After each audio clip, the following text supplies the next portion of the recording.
Bonjour, c'est Dominique. Alors aujourd'hui, 1er janvier, j'en profite pour vous souhaiter une joyeuse nouvelle année. Alors je souhaite le meilleur, la santé surtout avec tout ce qui court et puis que cette année soit meilleure que les deux dernières. On l'espère bien. Et puis j'espère que vous allez trouver le bonheur de la façon que vous pouvez le faire chacun, chacun à sa façon. Alors aujourd'hui, on commence la série. Alors je suis très excitée. Alors je commence avec le dévoilement de 3 items. Numéro 1, numéro 2 et numéro 3. Ce sont les 3 projets que vous allez voir dans les prochains jours. Alors, ce n'est que quelques jours, alors ce n'est pas des longues séries.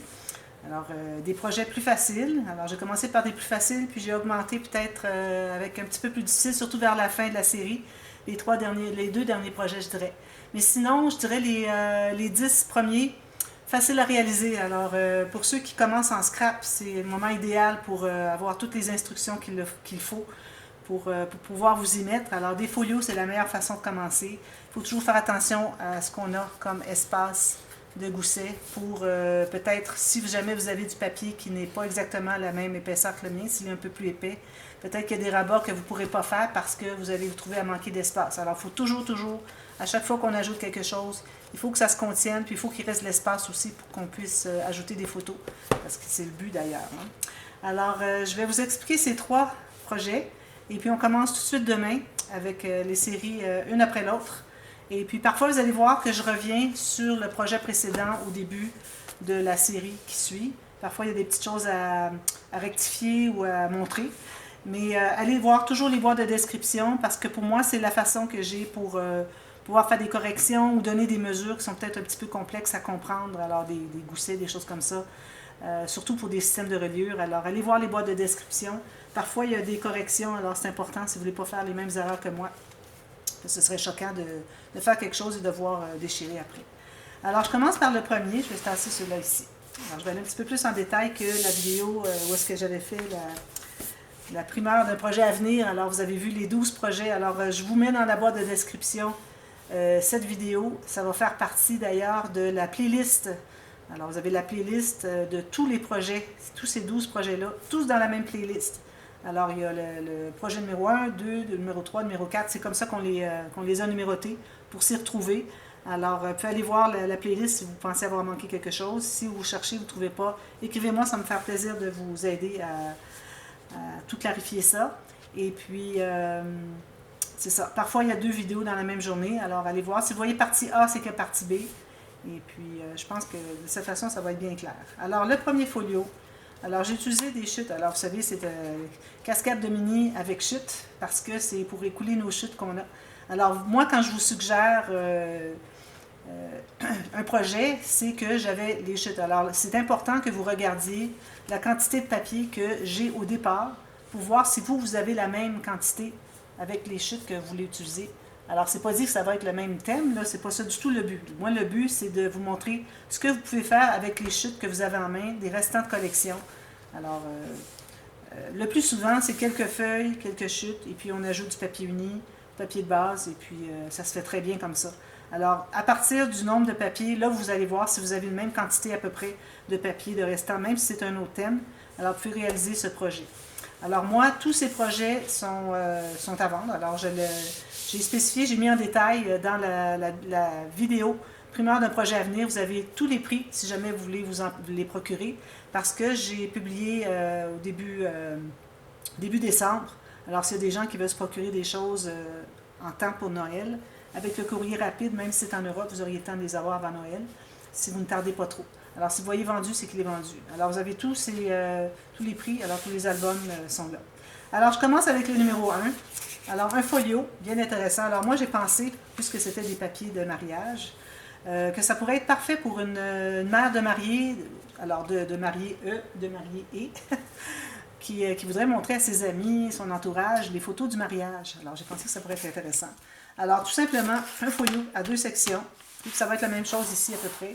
Alors, ici, on a un rabat principal pour tout fermer. Question qu'on ait quelque chose de propre ici sur le côté. Et puis, on a alors des espaces photos, des espaces en serre, espace journaling. Alors, toutes les petites cartes, je les colle toujours en L, idéalement. Excusez. Pour pouvoir mettre des choses à l'intérieur, ajouter 1 ou 2 photos, ou une petite note, quelque chose. Alors ici, j'ai fait un espace en serre pour mettre une petite petite découpe comme ceci. Espace photo, des espaces journaling comme ceci. Très simple. Alors moi, j'ai pas... absolument, quand je fais des dévoilements, si j'ai des petites corrections à faire, j'en parle. Mais là, j'ai tellement fait de projets que je ne peux pas me souvenir de toutes les petites corrections. Regardez comme ça fonctionne bien. On n'a qu'à faire ceci. Ça, c'est grâce au deuxième X à l'intérieur. Alors, allez voir, vous allez voir que ça règle tous les problèmes. Le deuxième X de pli. Alors, on a un X qu'on doit installer. Mais le deuxième, qui est plus petit à l'intérieur, est lui que l'on colle. Parce que j'ai réalisé que le X qui plie et le X qui colle n'est pas le même dans ces cascades. Alors, vous voyez de cette façon que c'est très facile à réaliser. J'en ai fait plusieurs. Alors, il y a à peu près un pop-up par album, sauf vers la fin. Des boîtes, tout ça, enveloppe, il n'y en a pas. Alors, vous avez ça, qui est du premier côté. Ici, on a une bande comme ceci qu'on glisse. On ouvre, on a des rabats, rabats. Un cahier journaling. Alors, on peut expliquer toutes sortes de choses. Qui étaient les invités, qu'est-ce qui s'est passé, à quel endroit ça s'est passé. Alors, ça peut faire quelque chose d'intéressant même pour quand la personne qui s'est procuré l'album, un parent de marié, alors quand elle part, alors c'est bien triste, mais bon, ce sont des choses de la vie. Alors, ça reste que ça pourrait faire un beau souvenir pour la personne dont c'était le mariage. Alors, très facile, ok, comme ça. Ici, j'en ai fait un autre, projet numéro 2. Alors ici, moi, j'ai laissé ouvert pour mettre soit des initiales de bébé ou quoi que ce soit, un point de croix avec le nom, bon. Alors, la personne qui se procurera l'album, si elle veut pas des initiales pour un nom en particulier, je pourrais le remettre. Sinon, la personne qui l'achète peut le faire. C'est facile d'acheter des stickers avec des alphabets. Alors ici, je me suis bien amusée avec les papiers. J'ai toujours beaucoup de plaisir avec ces papiers-là. Alors ici, on a un espace en serre. On a ici encore les petites cartes, je laisse toujours ouvert. Espace journaling ici, espace photo. À peu près le plus qu'on peut. Alors, en même temps, ça fait des belles surfaces pour utiliser du papier uni, qui fait qu'on a besoin de moins de papier imprimé. Alors ici, on a ce pop-up, très bien réussi, regardez. Parfait. Et puis ici, il y a des petites étiquettes, vous allez voir tout ça. Alors, très simple. Ça se ferme. Attendez un petit peu que je sache, comme ceci. Ceci, je crois. Ça va dessous ici. Voilà, comme ça. Ensuite, ici, on a comme ceci, toujours des coins comme ça, ici aussi.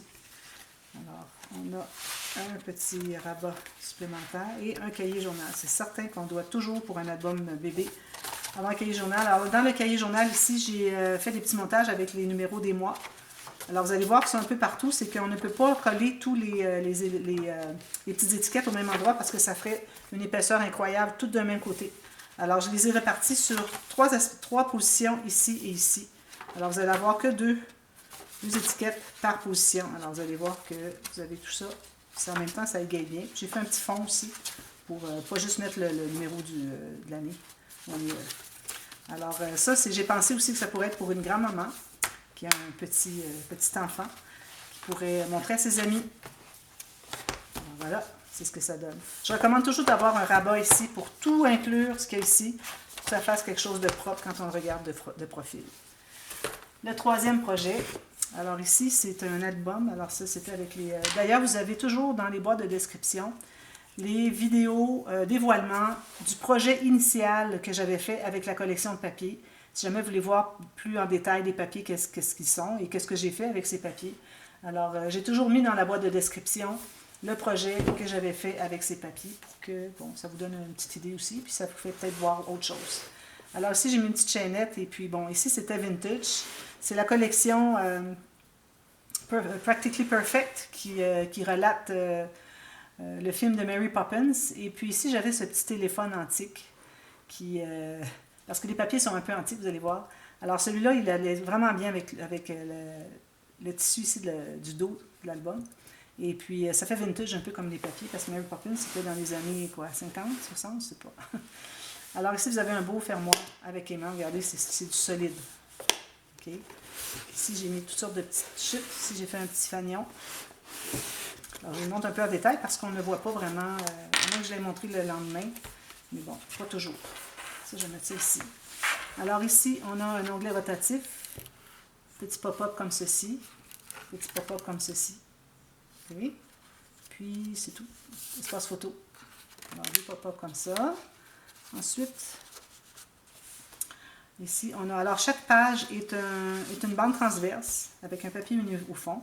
J'ai des petits napperons ici. Alors, si jamais vous voyez ça déchire, il faut toujours le coller au fond. De toute façon, pourvu qu'il y ait l'ouverture, il faut pouvoir mettre le petit cahier en bas. Alors, je les ai à peu près toujours en haut du cahier. Alors, vous pouvez toujours le coller si vous voulez. Vous pouvez quand même ajouter des photos derrière ici, mais je recommande peut-être seulement dans le cahier ici. Alors, vous avez une feuille. Ici, vous avez toujours un espace, d'ailleurs, lui, il est collé. Toujours un espace pour mettre quelque chose en salle. Puis, j'ai deux espaces photos ici. Même chose ici. Donc, ça fait comme 6 espaces photos. Puis, vous avez 2 feuilles de papier pour faire du journaling. Alors, ça pourrait être, ici, vu qu'on a 6 pages, ça pourrait vous inspirer pour un album bébé simple avec les 12 mois de bébé. Et puis, vous avez aussi du journaling et des espaces photos, bien intéressant. Vous avez une pochette, une page pochette avec la carte ici. Alors, j'ai utilisé les stickers et le papier qui avait toutes les mesures ici. C'est pas des vraies mesures, mais bon, la personne qui connaît la collection ou qui va se procurer l'album va comprendre que c'est rigolo à cause c'est Mary Poppins. Alors, vous avez ça à toutes les pages. Et puis, j'ai toujours bien pris soin de marier les papiers ici. C'était l'exercice que j'ai voulu faire avec ce projet. Alors, pour vous montrer comment marier les papiers. Alors, on a toujours quelque chose qui rapporte les deux ensemble.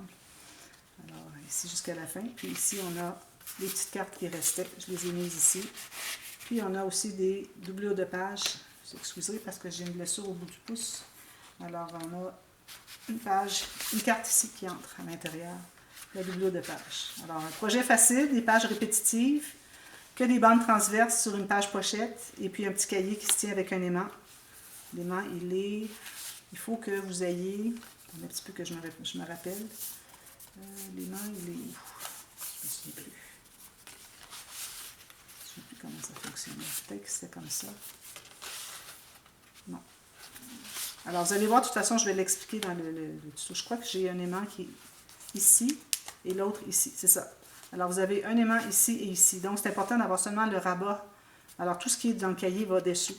Puis, ça se tient comme ça. Voilà. OK? Alors, ça, c'est le projet numéro 3. Alors, je vous propose ça à partir de demain, quelques jours. Alors, quand on aura terminé les 3 premiers projets, je vous reviens avec le dévoilement des 3 prochains. Alors, numéro 4, 5, 6 pour les dévoilements. Si vous avez des questions, n'hésitez pas à me demander, ça me fait super plaisir. Questions techniques, tout ça, là, je suis là pour vous. C'est la raison pour laquelle je fais tous ces tutos, pour vous aider à réaliser vous-même, vous enseigner des techniques. Alors, si vous avez des questions, n'hésitez pas. Ça fait partie de tout ce tralala. Alors voilà, alors je vous reviens demain pour qu'on débute avec celui-ci, ensuite lui et lui. Alors à demain, merci, bye bye.